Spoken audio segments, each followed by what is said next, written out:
ಯಾದಗಿರಿಯಲ್ಲಿ ಎಂದಿನಂತೆ medical ಶಾಪ್ಗಳು open ಆಗಿದ್ದಾವೆ. ಮೆಡಿಕಲ್ ಶಾಪ್ ಓಪನ್ ಮಾಡಿ ಬಂದ್ಗೆ ನೈತಿಕ ಬೆಂಬಲವನ್ನ ಕೊಟ್ಟಿದ್ದಾರೆ. ಆನ್ಲೈನ್ ಔಷಧ ಮಾರಾಟದಿಂದ ದುರುಪಯೋಗವಾಗಲಿದೆ.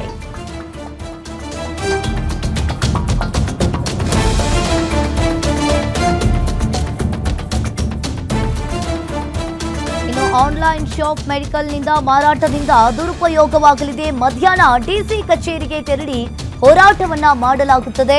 ಆನ್ಲೈನ್ ಔಷಧಿ ಮಾರಾಟಕ್ಕೆ ಈಗಾಗಲೇ ಸರ್ಕಾರ ಕಡಿವಾಣವನ್ನ ಹಾಕಬೇಕು. ಕೆಮಿಸ್ಟ್ರಿ ಮತ್ತು ಡ್ರಗ್ಗಿಸ್ಟ್ ಸಂಘದ ಜಿಲ್ಲಾಧ್ಯಕ್ಷ ಮಲ್ಲಣ್ಣಗೌಡ ಆಗ್ರಹವನ್ನ ಮಾಡಿದ್ದಾರೆ. ಈಗಾಗಲೇ ಯಾದಗಿರಿ ಜಿಲ್ಲೆಯ 783 ಮೆಡಿಕಲ್ ಶಾಪ್ಗಳು ಓಪನ್ ಆಗಿದ್ದಾವೆ.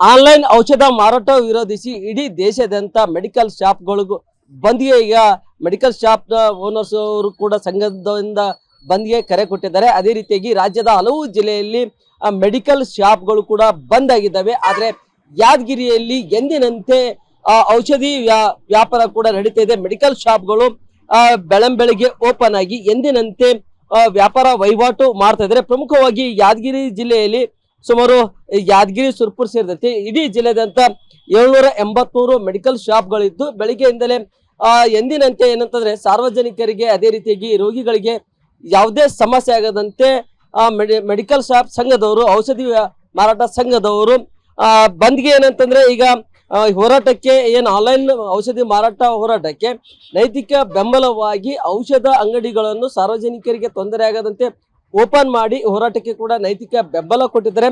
ಯಾದಗಿರಿ ಜಿಲ್ಲೆಯಲ್ಲಿ ಸುಮಾರು 783 ಮೆಡಿಕಲ್ ಶಾಪ್ಗಳಿದ್ದಾವೆ. ಎಂದಿನಂತೆ ಮೆಡಿಕಲ್ ಶಾಪ್ಗಳು ಬೆಳಿಗ್ಗೆನೆ ಓಪನ್ ಆಗಿ ವ್ಯಾಪಾರ ವಹಿವಾಟು ನಡೆಸ್ತದೆ.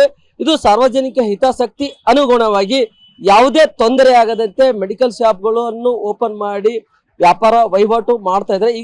ಆದರೆ ರಾಜ್ಯದ ಹಲವು ಜಿಲ್ಲೆಯಲ್ಲಿ ಈಗಲೇ ಮೆಡಿಕಲ್ ಶಾಪ್ಗಳನ್ನು ಕೂಡ ಬಂದ್ ಕೂಡ ಮಾಡಿದ್ದಾರೆ. ಆದರೆ ಯಾದಗಿರಿ ಜಿಲ್ಲೆಯಲ್ಲಿ ಯಾರಿಗೂ ಸಮಸ್ಯೆ ಆಗದಂತೆ ಏನೋ ಈ ಹೋರಾಟವನ್ನು ವಿರೋಧಿಸಿ ನೈತಿಕ ಬೆಂಬಲವನ್ನು ನೀಡಿ ಈಗ ಎಂದಿನಂತೆ ವ್ಯಾಪಾರ ವಹಿವಾಟು ಕೂಡ ನಡೆಸ್ತಾ ಇದ್ದಾರೆ. ಈಗಾಗಲೇ ಸಂಘದ ಏನಂತಂದ್ರೆ ಕೆಮಿಸ್ಟ್ ಮತ್ತು ಡ್ರಗ್ಗಿಸ್ಟ್ ಸಂಘದ ಯಾದಗಿರಿ ಜಿಲ್ಲಾಧ್ಯಕ್ಷರಂತ ಮಲ್ಲಣ್ಣಗೌಡ ಕೌಳೂರ್ ಅವರು ಕೂಡ ನಮ್ಮ ಜೊತೆ ಇದ್ದಾರೆ. ಏನಂತ ಸರ್, ಇಡೀ ರಾಜ್ಯದ ಹಲವು ಜಿಲ್ಲೆಯಲ್ಲಿ ಪ್ರತಿಭಟನೆ ಮಾಡ್ತಾ ಇದ್ದಾರೆ ಮೆಡಿಕಲ್ ಶಾಪ್ಗಳು ಬಂದ್ ಮಾಡಿ.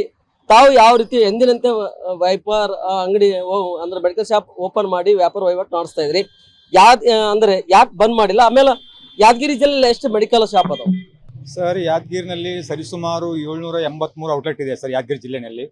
ನಮ್ಮ ಸಣ್ಣ ಜಿಲ್ಲೆ ಸುರ್ಪುರ್, ಶಹಾಪುರ, ಯಾದಗಿರಿ ಸೇರಿದಂತೆ 783 ಔಟ್ಲೆಟ್ಸ್ ಇದೆ. ನಾವು ಈ ಬೆಂಬಲಕ್ಕೆ ನಮ್ಮ ವಿರೋಧ ಅಂತ ಇಲ್ಲ ಸರ್, ಆದರೆ ಬಂದಿಗೆ ನಮ್ಮ ವಿರೋಧ ಇದೆ.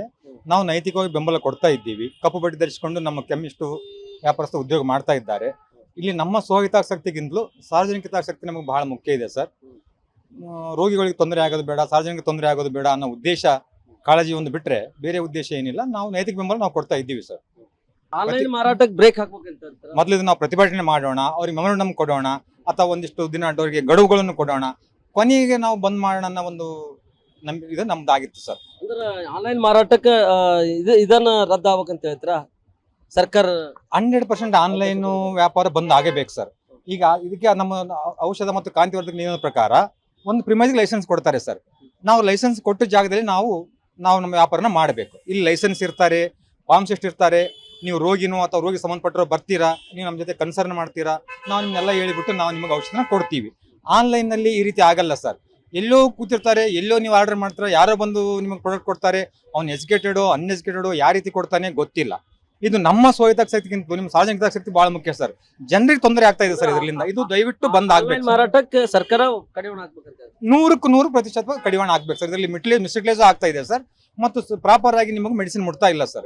ಇದು ಔಷಧಿ ಮಾರಾಟ ಸಂಘದ ಅಧ್ಯಕ್ಷರಂತ ಮಲ್ಲಣ್ಣಗೌಡ ಕೌಳೂರ್ ಅವರ ಅಭಿಪ್ರಾಯವಾಗಿದೆ. ಈಗಲೇ ಆನ್ಲೈನ್ ಔಷಧ ಮಾರಾಟದಿಂದ ದುರುಪಯೋಗ ಆಗುವ ಜೊತೆ ಇದು ಏನಂತಂದ್ರೆ ಈ ಸರ್ಕಾರವು ಕೂಡ ಇದಕ್ಕೆ ಆನ್ಲೈನ್ ಔಷಧ ಮಾರಾಟಕ್ಕೆ ಕಡಿವಾಣ ಹಾಕಬೇಕೆಂದು ಆಗ್ರಹ ಕೂಡ ಮಾಡಿದ್ದಾರೆ. Nagappa Mallipatel, guarantee news, Yadgir.